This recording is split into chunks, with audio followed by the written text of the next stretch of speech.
하나님 말씀 보겠습니다. 신약성경 누가복음 4장 봅니다. 31절에서 41절까지 한 절씩 교독합니다. 갈릴리 가버나움 동네에 내려오사 안식일에 가르치시매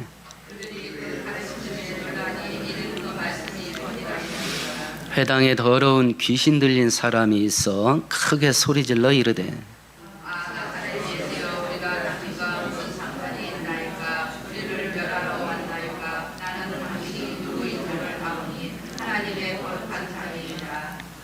예수께서 꾸짖어 이르시되 잠잠하고 그 사람에게서 나오라 하시니 귀신이 그 사람을 무리 중에 넘어뜨리고 나오되 그 사람은 상하지 아니한지라.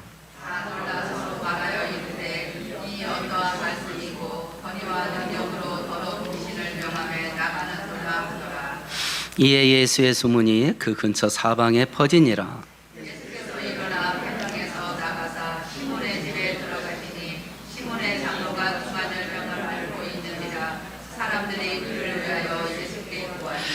예수께서 가까이 서서 열병을 꾸짖으신데 병이 떠나고 여자가 곧 일어나 그들에게 수종드니라.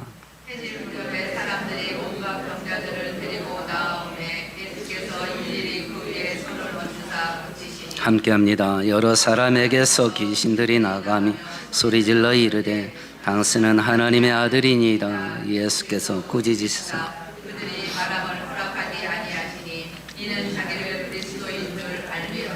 아멘, 아멘. 4장부터 9장까지는요, 이제 예수님께서 자기의 고향인 갈릴리 지역을 중심으로 구원 사역을 하는 사건들을 기록한 내용입니다. 이 사건이 있기 전에 다른 사람 모르게 은밀하게 두 가지 일을 진행하셔요. 첫 번째는 세례 요한에게 죄인이 받는 세례를 받으심으로 당신이 죄인과 똑같은 인간 동일시를 하셨고 죄인의 죄를 공식적으로 넘겨받아요. 본인이 짊어집니다. 두 번째는 마귀와 광야에서 대결을 하셔요. 그래서 사람들을 죄인들을 올가미로 멸망으로 끌고 들어가는 대장 마귀의 머리를 깨트려 놓고 이제 실제적으로 사람들 속에 들어가셔서 죄인들을 구원하시는 구원 사역을 시작을 하는데 소수의 사람들은 그 은혜를 받아들이지만 많은 사람들이 예수님을 배척하고 은혜 받기를 거절을 해요. 그런 와중 속에서도 예수님은 구원자 사역을 계속 진행하십니다. 오늘 본문에서는요, 세 가지를 우리들에게 교훈하셔요. 첫 번째는 예수님의 신분, 예수님이 누구인가라고 하는 것과 두 번째 그분이 어떤 일을 하는가, 세 번째 예수께서 당신의 사역을 펼쳐나가실 때 어떤 태도로 그런 일을 하시는가 하는 것을 우리들에게 말씀하시는데 오늘 성경에 기록된 이 구원자가 행하시는 모든 일들은 바로 지금 우리들에게도 그대로 은혜를 베푸신다는 것을 믿고 확신하기를 축원드리겠습니다. 먼저 예수님이 어떤 분인가 한번 볼까요? 33절 34절 같이 읽어봅시다. 회당에 더러운 귀신 들린 사람이 있어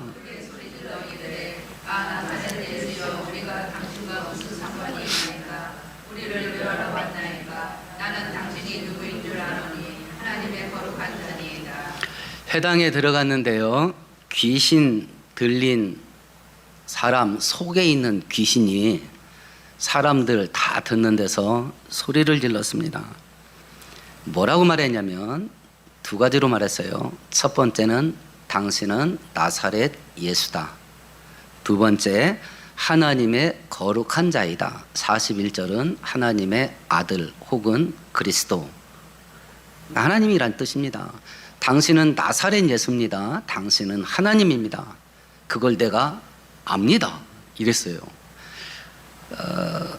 내가 당신을 아노니라는 단어는요, 우리 국어 문법 이야기하듯이 헬라어 문법에 의하면 완료형이라는 그 문장 구조로 되어 있어요. 완료형은 과거서부터 행동이 지금까지 계속되는 걸 완료형으로 써요.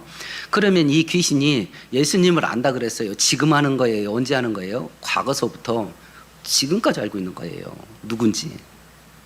귀신도 영적인 존재라서 불멸해요. 죽지 않습니다. 영적인 존재는 우리 육체처럼 죽는 게 없어요. 그런데 여기서 우리가 알아야 될 게 있습니다. 귀신의 지식은 어떤 지식인가 라고 하는 거예요. 귀신이 예수에 대해서 정확하게 알았습니다. 예수님이 어떤 분인지 가브리엘 천사가 몇몇 사람에게는 알려주었지만 희미하게 알려줬습니다. 그런데 예수님의 신분에 대해서 누구도 몰라. 근데 귀신만 딱 들어봤어. 그래서 귀신같이 안다는 말이 생긴 겁니다. 정확하게 알았어요. 그런데 이 귀신이요, 예수님이 누군지 정확하게 알고 있었는데 이것을 진짜 믿으면 구원받습니다. 그런데 귀신은요, 예수님에 대해서 알고 있었어요. 근데 믿고 순종하고 회개하지 않습니다. 알긴 알아. 끝까지 거역해. 끝까지 대적합니다. 그래서 결국은 지옥 형벌에 들어가게 되는 것이요. 예수님 말씀에 순종합니다. 권위에 눌려서 억지로 합니다. 회개하고 돌이키고 구원자 대신 예수께 전심으로 복종하지 않습니다. 권위에 눌려서 합니다. 그리고 끝까지 대적을 하죠. 우리가 귀신에게 사로잡혔다라는 말을 저 귀신 들려서 그럼 막 미치고 막 신내림 받아서 무당질을 하고 막 이런 거 생각하지 마세요. 하나님을 인정하지 않고 예수를 믿지 않는 것 자체가 귀신에게 사로잡힌 거예요. 마귀에게 사로잡힌 겁니다. 성경은 그렇게 말해요. 성경은 그렇게 말합니다. 목요일 날 엊그제지요. 새벽기도 마치고 나가려고 하는데 저 연배 비슷한 것 같아요. 50대, 60대 사이 되는 한 아주머니가 목사님이세요? 그래서 그렇습니다. 그랬더니 잠깐 상담 좀 해도 될까요? 그래서 뭐 합시다. 그래서 이제 본당에 앉아서 이야기를 하는데요. 참 살벌하게 살았더만요. 무속 신앙에 빠져가지고 20년 동안 노예 생활을 했더라고. 절이 합천 어디인가 있대요. 근데 보통 이 말하는 거 보니까 보통 절이 아니야. 하나님, 예수, 부처, 귀신 다 말해. 그러니까 모든 신을 똘똘마리한 사이비 집단이야. 거기 20년 다니면서 아파트 2채 갖다 바쳤대. 자기가 공양주를 했다고 하더라고요. 공양주가 뭐냐면 절의 식당 책임자야. 초파일이나 기념 우리식으로 이제 부흥회 같은 기념 법회 같은 거 하면 전국에서 1000명 정도 몰려온다고 하더라고요. 그걸 자기하고 자기보다 어린 동생 둘이서 그 1000명을 식사를 했대. 식당에서 쓰는 100명분 밥하는 밥솥 10개 걸어놓고 그걸 했다고 하더라고. 그걸 20년 했대. 남편은 바람 펴서 집 나갔습니다. 딸이 하나 있었는데 결혼을 해서 손주 하나가 있는데 그 사위도 바람 펴서 이혼했어. 달마다 막 귀신들이 나타나가지고 딸 죽인다가지, 손주 죽인다가지, 자기 죽인다가지, 뭐 집에 들어가면 또 막 귀신도 보인대. 근데 여러분들이 절에 다녀보셨는지 모르겠는데 막 수많은 보살들이 있죠. 뭐 문수보살, 지장보살, 뭐 관세음보살, 보살이 많아. 그런데 진짜 보통 정상적인 절은 귀신들 얘기는 안 해. 근데 보살 얘기하다 귀신들 막 이런 귀신 보이고 이런 귀신 뭐 귀신 이름을 막 줄줄줄줄줄 하는 거야. 막 한두레가 떼거지로 날 떼거지로. 그러니까 이 막 두려움에 공포에 막 재산 다 날라가고 가정 파괴된 거에 대한 분노, 막 꼭지가 진짜 세상 말대로 돌아버렸더라고. 꼭지가 돌았어. 그래서 제가 그랬어요. 아니 그러면 그렇게 남편 바람 피고 나가서 본인 가정이 파괴되고 자식들 가정도 그렇게 파괴되고 그리고 재산까지 싸그리 날아가는데도 왜 그걸 20년이나 했냐 그랬더니 이 주지가요, 그렇게 해야 남편이 들어온다겠대. 그래서 그 남편 들어와도 당신 팔자 안 바뀌어. 제가 그랬어요. 그 남편 들어와도 당신 팔자 안 바뀐다고. 그래서 20년을 그렇게 했다는 거야. 자기가 어떻게 해야 되겠느냐는 거예요. 그래서 예수를 믿으면 딱 끊어집니다. 예수를 믿으면 끊어집니다. 그랬더니 놀라운 이야기를 해요. 자기 예수 믿는데, 아니 예수 믿는 사람이 그러고 살았습니까? 그럼 당신 예수 믿는다는 증거가 뭐요? 그랬더니 중학교 다닐 때까지 교회를 열심히 다녔대. 자기 친구들이 자기 열심히 못 따라왔대. 그럼 교회 열심히 다니면 예수 믿는 겁니까? 아닌가요? 이러더라고. 그래서 제가 북한은 교회가 없습니다. 근데 탈북자들 이야기를 들어보면 그 성경만 가지고 있어도 사형당하는 그 지옥 같은 곳에서 예수를 믿고 있는 사람들이 있다 합디다. 그러면 북한 성도는 교회를 아무도 못 다니는데 북한 성도는 그럼 예수 믿지 않는 사람이요. 교회를 안 다니는데 나는 북한 성도가 진짜 성도라고 믿는다. 그 사람들은 목숨 내놓고 믿지 않냐. 단지 교회는 안 다닌다. 근데 진짜 예수 믿는다. 우리 한국에 교회가 5만 개가 넘는다. 문공부에 등록되지 않은 것까지 상가에 반지하에 들어가 있는 것과 치면 10만 개도 넘을 거예요. 그 교회 다니는 사람이 1000만이다. 교회는 다니는데 예수 안 믿는 사람들이 허다하다. 당신 그렇게, 그리고 그 중학교 때 다녔던 그것이 지금 예수 믿는다는 건 말이 되냐. 이렇게 얘기를 했더니요. 그 다음부터 이 아줌마가 어떻게 하냐면 계속 귀신 얘기를 하는 거야. 계속 절에서 어떤 일을 했는지 하고. 그만하라고. 지금부터 예수님 이야기합니다. 계속 그만하라고 하는데도 제가 말을 못 꺼내게 하는 거야. 막 다다다다다 하니까 말을 끊을 수가 없어. 그래서 제가 예수 이름으로 명령합니다. 지금부터 입 다무세요. 했더니 입 다물더라고. 그래서 이제 기본적인 복음을 전했어요. 기본적인 복음을 전하고, 예수 믿어서 이것이 한순간에 딱 끝나는 수도 있는데 그런 경우는 희귀하다. 이건 영적인 전쟁이라서 오랜 세월 조금씩 정리되는 문제인데 일단 예수 믿는 것부터 시작합시다. 오늘 11시에 예배니까 오늘 오세요 했더니 안 왔어. 악한 영에 사로잡히면요, 예수 이야기 들으려고도 안 해요. 들으려고도 안 합니다. 여러분 본인한테 스스로 본인 점검을 하셔. 이 자리에 30년 40년 교회 다니는 사람 있을 수 있어요. 근데 본인은 예수 안 믿을 수 있어. 근데 찰떡같이 예수 믿는다고 생각한다고 본인이 본인에게 사기친 거야. 그 근거가 뭐냐? 내가 이렇게 오래 교회 다녔는데 그거야. 내가 이렇게 오래 교회 다녔는데 내가 예수를 안 믿어? 성경을 놓고 점검하세요. 예수님 재림할 때가 임박해 있어요. 빨리 예수 믿으세요. 이런 사람이 질비하다니까. 교회 다녔기 때문에 자기 예수 믿는데. 귀신이 드글드글해요. 예수를 알아요. 그런데 믿고 받아들이지 않습니다. 거기에 복종하고 순종하지 않아요. 이게 귀신의 지식이야. 이게 구원에 이르게 하지를 않아요. 귀신의 지식은. 예수를 믿으면 이 악한 사슬이 끊어지는데, 그럼 예수가 누구냐? 첫 번째는 나사렛 예수예요. 나사렛 예수. 성경에서 나사렛 예수 할 때 이것이 존경의 의미인 것 같아요. 조롱의 의미인 것 같아요. 저거 예수쟁이야. 이게 존경의 의미예요? 조롱의 의미예요? 조롱의 의미입니다. 예수에 미쳤다 뜻이에요. 근데 우리들에게는 훈장입니다. 주변 사람들한테 예수쟁이라고 놀림 받아보셔요? 죽기 전에 한 번 해봐야죠. 죽기 전에 한 번은 들어봐야지. 예수쟁이라고 손가락질하면서 놀리는 그 조롱을 죽기 전에 한 번은 들어봐야지. 못 들어봤다는 뭔 뜻이에요? 니나 내나 똑같다 소리 아냐. 그러니까 조롱을 안 하지. 나사렛 예수는요, 조롱의 의미예요. 요한복음 1장에 보면 빌립이 예수님을 만나서 믿게 되고 자기 고향 친구 나다나엘에게 전도를 해요. 모세가 말했고 선지자가 기록한 그이, 예언된 구원자 메시아예요. 그 이를 내가 만났다. 그는 나사렛 예수다 라고 말하니까 그 말 듣자마자 나다나엘이 뭐라고 말해요? 야, 나다나엘에서 무슨 선한 게 나와? 이랬잖아요. 그러면 나사렛 예수는 조롱이에요. 역사적으로 왜 그러냐?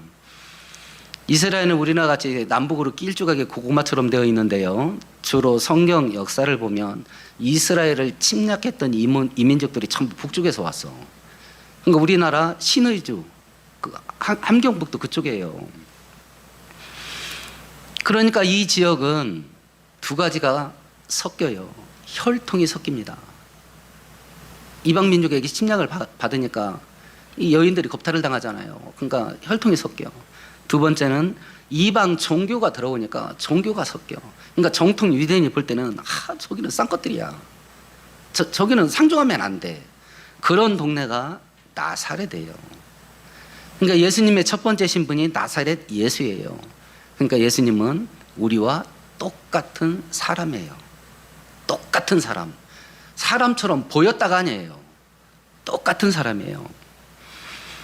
똑같은 사람인데 그것도 낮고 천한 위치에 자기가 내려앉으셔요. 이 사건을 놓고 히브리서 4장이 뭐라고 말하냐면, 우리 한번 펴볼까요? 신약성경 히브리서 4장 펴보십시다.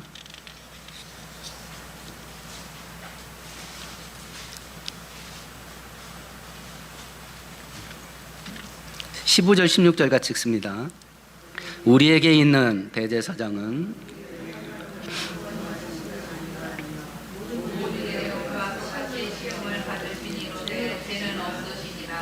그러므로 우리는 긍휼하심을 받고 때를 따라 돕는 은혜를 얻기 위해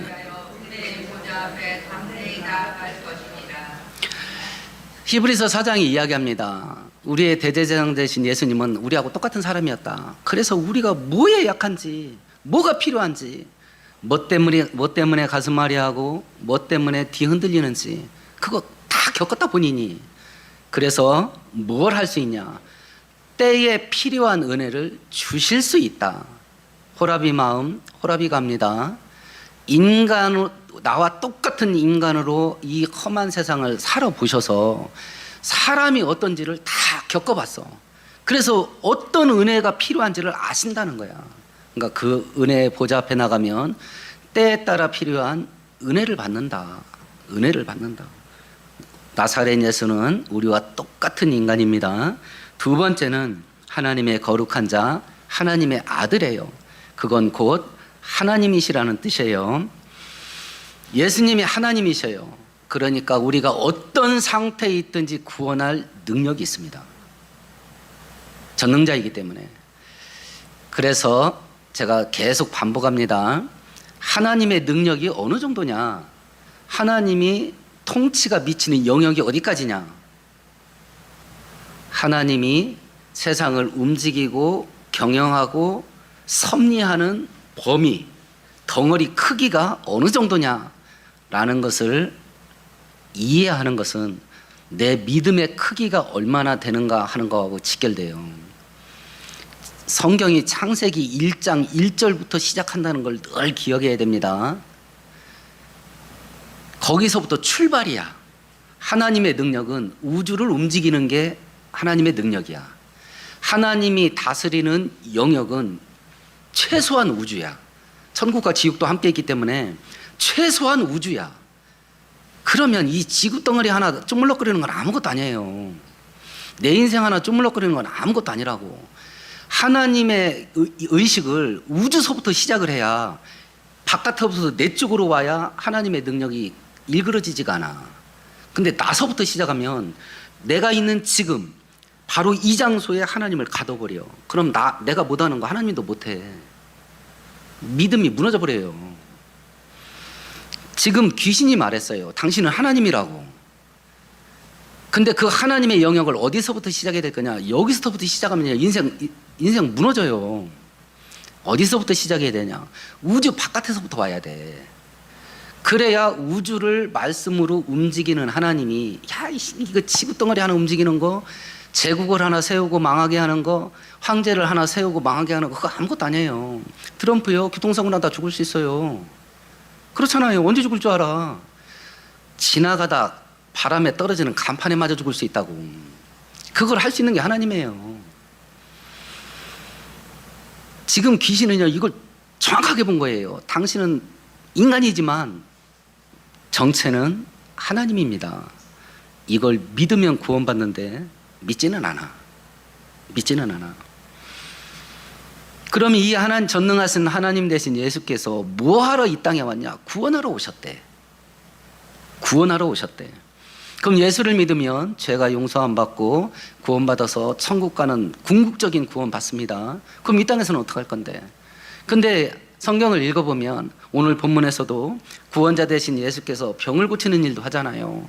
구원의 은혜는 물질 그리고 육신, 영적인 것 모든 영역을 아우르는 온전한 구원이에요. 온전한 구원. 고린도후서에 이런 말이 있습니다. 하나님의 약속은 얼마든지 그리스도 안에서 예가 되니 그런즉 그런 말미암아 우리가 아멘 하여 하나님께 영광을 돌리게 되느니라. 하나님이 어떤 약속을 했든지 예수님 안에 있으면 모든 게 예스가 된대. 전능하니까. 하나님이 이 일을 할 수 있나? 전능하니까 예스. 하나님 할 수 있다. 그럼 하나님이 나를 위해서 그 일을 해줄 수 있겠는가? 예스. 나를 사랑한다니까. 오케이. 그러면 나 하나님 믿는다. 그렇게 믿음으로 아멘 하게 되면 하나님이 그걸 기뻐하신대요. 하나님이 기뻐한답니다. 오케이. 나 하나님 믿어. 아멘이야. 하나님이 뭔 약속을 하든지 그건 그대로 돼. 라고 믿으면 하나님이 기뻐한대요. 영혼의 구원 빼고 이 땅에 살아가는 우리들에게 약속한 게 크게 5가지라고 했죠.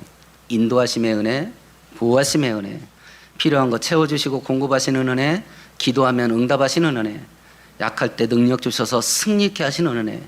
이게 내 인생 속에 열매로 맺어질 거냐? 예스. 예스. 예수 안에서 된다. 왜 그러냐? 그는 전능자다. 하나님이기 때문에 된다. 이걸 믿으면 하나님이 기뻐하신대요. 이걸 할 수 있는 게 예수야. 그러면 이 예수님께서 오셔서 어떤 일을 하냐? 첫 번째가 31절, 32절이에요. 같이 읽습니다. 갈릴리의 가버나움 동네에 내려오사.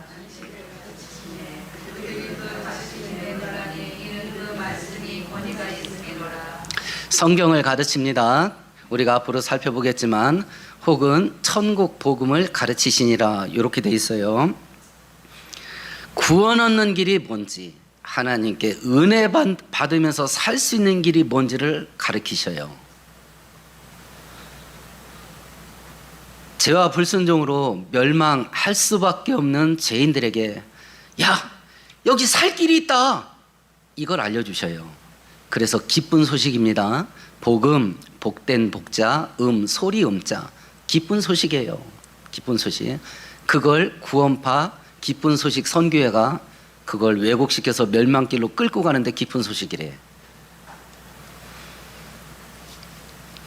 거짓 교사들이 인터넷, 스마트폰, 유튜브 통해서 빛의 속도로 퍼져나갑니다.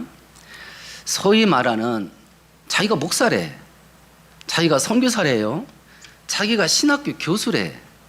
그렇게 하면서 성경 이야기를 하는데 이 소위 말하는요, 귀신의 지식 같은 성경 지식을 이야기를 해. 자기는 안 믿어. 자기는 순종 안 해. 자기는 복종 안 합니다. 심지어는 성경의 본래 뜻이 그게 아닌데 왜곡되게 말해.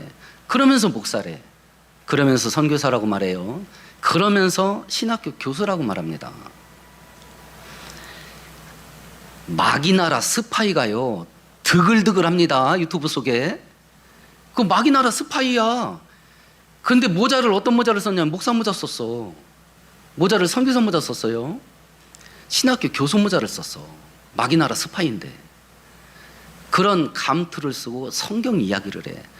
당연히 목사가 얘기하니까 그렇겠지. 저한테 상담하러 왔던 그 여자도 그래요. 추지 스님이 자기한테 거짓말 할 리가 없다고 생각했대. 그리고 20년 동안 노예로 살은 거예요. 전 재산 다 뺏기고.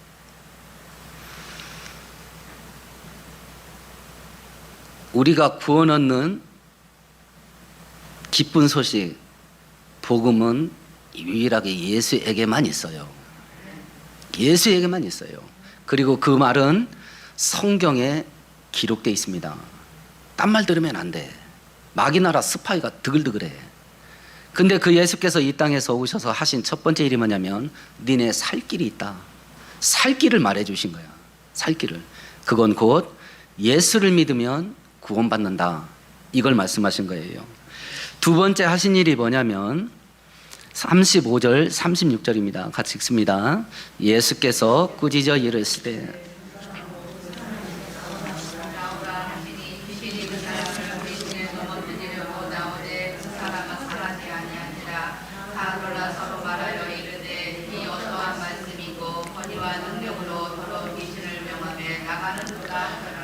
첫 번째는 구원 얻는 복음을 전해주시고요. 두 번째는 죄와 불순종으로 올가미를 걸어서 우리를 멸망으로 끌고 가는 마귀와 귀신들의 그 올가미를 끊는 작업을 하세요. 에베소서 6장에서 이야기를 합니다.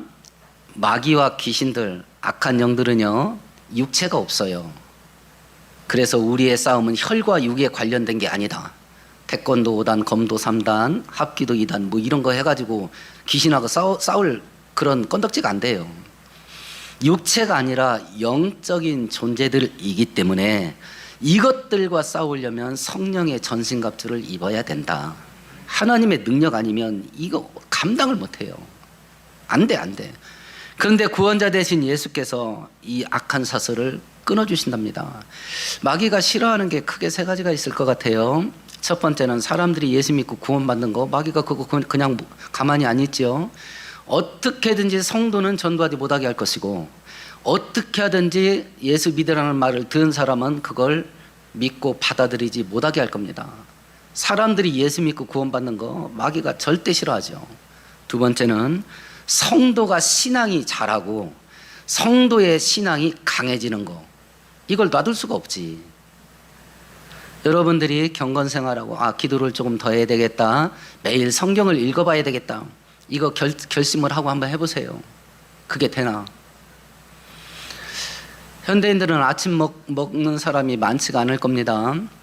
늘 굶어. 그런데 중요한 문제가 있어서 아침을 금식하고 작정 기도를 해야 되겠다. 그거 자체가 사꾸라야. 아니, 항상 아침 안 먹는 사람이 왜 아침을 굶고 금식을 해? 점심이나 저녁을 해야지.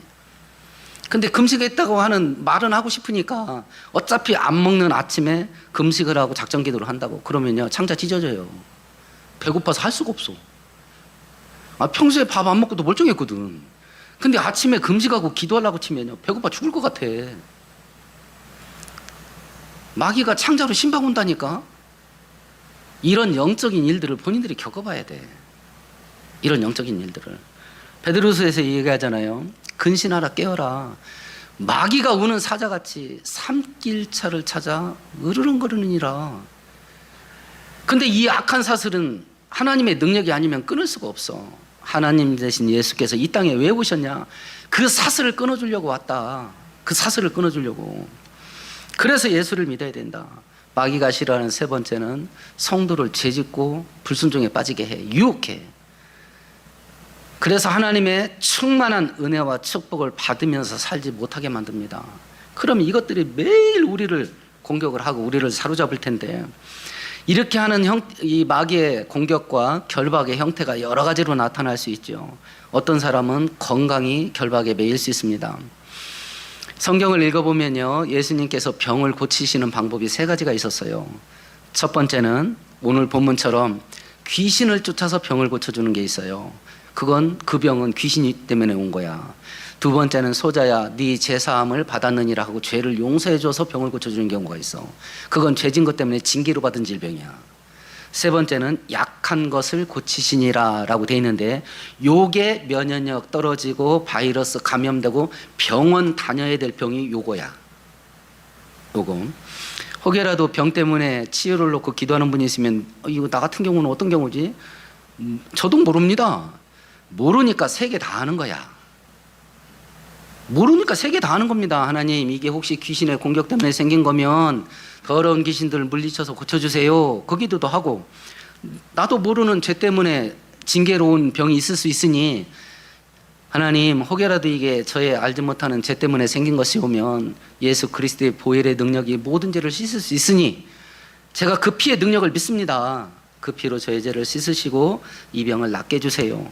혹여라도 면역력이 떨어져 생길 수 있으니 뼈와 힘줄에 힘을 주시고 심장 튼튼하게 해주시고, 그렇게 기도 세 가지를 다 하는 겁니다. 건강이 사로잡힐 수 있어요. 가정이 결박되면요, 그 아줌마 같이 집안이 지옥이야, 지옥. 집안이 지옥이야. 혹시 여러분 엊그제 뉴스 보셨는지 모르겠어요. 한 아저씨가 결혼을 해서 사업을 해서 자수성가해서 수백억대 재산을 만들었어요. 그리고 아저씨가 먼저 돌아가셨습니다. 그 재산이 전부 아줌마한테 갔어. 아줌마가 점점 이제 늙어갑니다. 거동을 잘 못할 정도로 누워있는 날이 많아요. 그래서 아들이 3명이 있었는데 100억씩 줬대. 아니 1억이랄 뻔했네. 1억을 평생 만져본 적도 없어가지고 100억씩 줬대. 근데 그 엄마를 돌보는 게 셋째래요. 같은 집은 살자는데 매일 온대, 며느리하고 같이. 그래서 병원도 데려가고 수발도 들고 그런다고 그래요.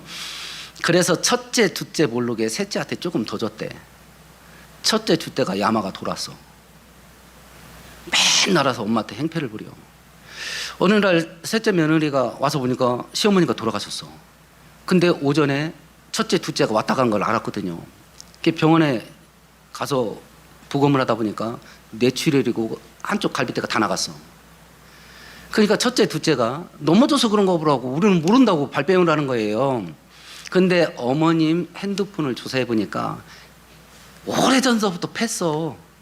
엄마가 다 귀신들한테 나 애들한테 또 맞았어, 이 전화가 자주 있어.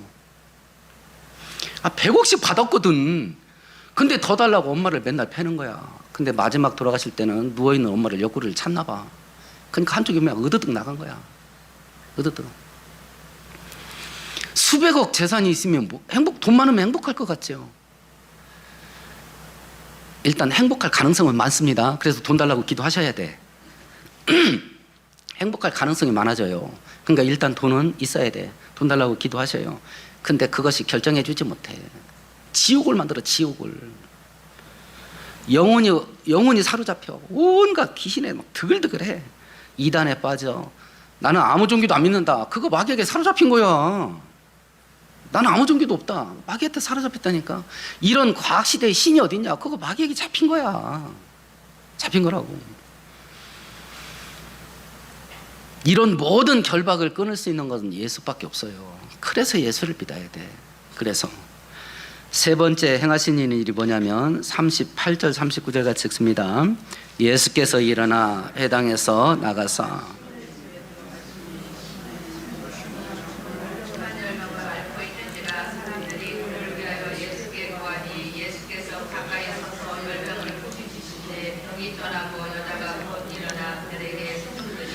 육신의 질병을 치료를 해주세요. 실제적으로 육신의 질병이 있습니다. 마음의 병이 있습니다.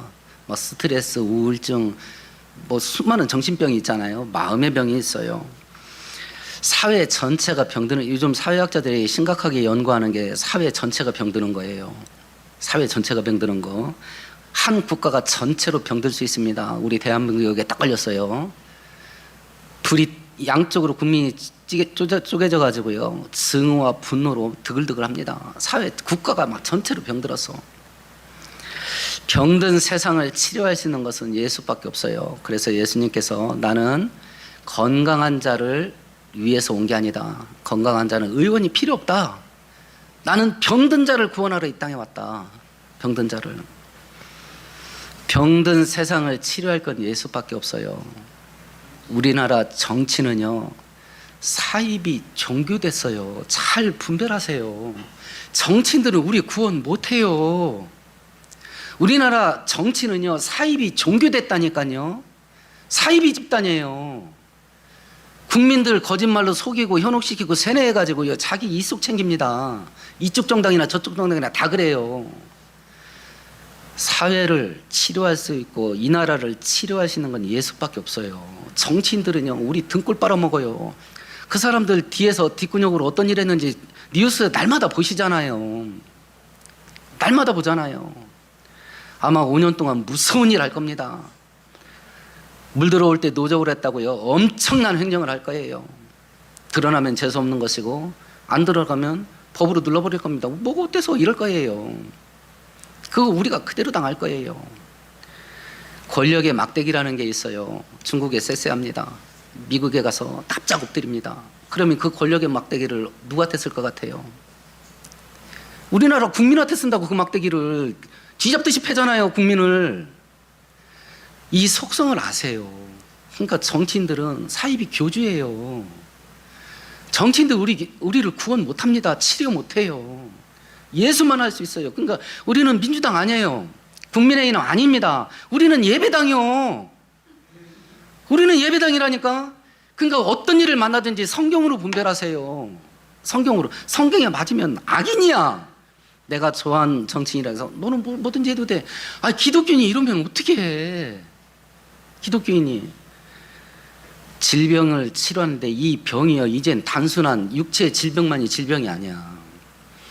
사회 전체가 질병에 걸려요. 우리는 북한을 공산주의 국가라고 말하지요. 그건 우리 생각이에요. 세계 정치학자들과 사회학자들은 북한의 정체성을 뭘로 보냐면 사이비 종교 집단으로 봐요. 공산주의 국가가 아니라니까요. 사이비 종교 집단으로 봐요. 그렇지 않으면 어떻게 3대 세습을 하고 어떻게 살아있는 사람을 신으로 숭배를 하냐. 이건 종교지 정치가 아니다. 그런 세상에 우리가 살고 있다고. 근데 우리는 늘 속아. 세뇌당하고. 이걸 치료하시는 것은 예수밖에 없어요. 그러니까 한국교회가 각성해서 죽으나 사나 하나님 은혜 구해야 돼. 안 그러면 이 몽둥이가 언제 내 머리로 떨어질지 몰라. 이제 조금 지나면 저 이런 설교 못합니다. 유튜브 딱 끊을까 말까 생각 중이에요. 언제 검정 옷 입고 온 사람이 한번 갑시다 이럴지 어떻게 알아. 이런 말 해놓고. 예수께서 이런 일을 하시면서 우리를 구원하시러 이 땅에 오셔요. 그러면 한 가지 더 질문하는 겁니다. 이 은혜가 지금 나에게 올 거냐 말 거냐. 이 은혜가 있어야 나도 산다. 이 은혜가 있어야 내 가족도 산다. 그러면 이 은혜를 하나님이 나한테 줄 거냐 말 거냐. 성경이 뭐라고 말씀하시냐면 고린도서에서 이야기합니다. 보라 지금은 은혜 받을 만한 때요. 보라 지금은 구원의 날이로다. 이 은혜의 문이 활짝 열렸대. 그러니까 받아야 되는 거야. 받아야 되는 거야. 그런데 오늘 예수께 나와서 귀신 고쳐주세요, 병 고쳐주세요 하는 자들마다 전부 다 치유받고 구원받았어요. 우리가 그 예수께 나가서 은혜 보좌 앞에 담대히 나가서 때를 따라 돕는 은혜를 구하면 예스 받습니다. 이 약한 때에 이 은혜 받아서 영과 육신의 모든 문제에서 구원받는 저와 여러분 되기를 축원드리겠습니다. 오늘 말씀 생각하시면서 우리 함께 통성으로 기도하십시다.